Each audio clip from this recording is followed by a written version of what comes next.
Hi, I'm Randy Nesse from the Center for Evolution Medicine at Arizona State University. Our guest today is Greg Wray from Duke. He's a geneticist, and I'm curious about how he got into it in the first place. As a 9-year-old, did you want to become a geneticist?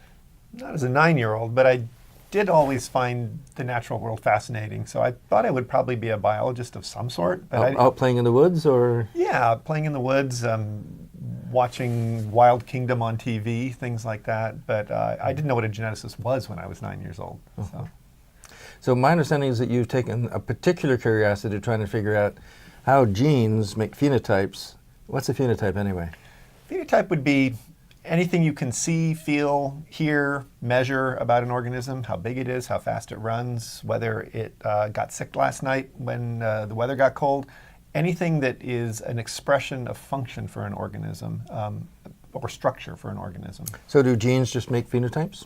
Not usually. It's usually a pretty indirect process. In fact, most phenotypes take something like height. Many different genes contribute to height. So you can't really say there's a gene for height, just that many genes influence height. So I've been particularly interested in genes for height because my understanding is that we now know 40 or so, and taking them all together, we can explain maybe 15% of the variation in height, something like that. Not even, yeah. The top 40 probably explain 2% of the variation. 2%.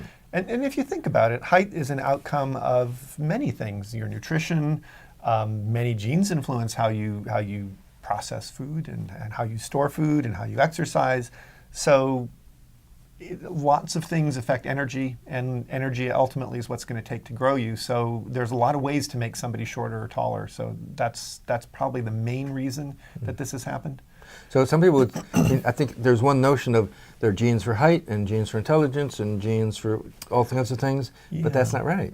Not really. Sometimes it is, but that's the exception. So genes often affect, in fact, typically affect multiple things, and sometimes it's quite surprising that the same gene would affect two different things. So there's a jargon word for that, I know. There is a jargon word for that, and it's called pleiotropy. Yes. Pleiotropy, many effects. Many effects, yes, exactly. So pleiotropy is the rule.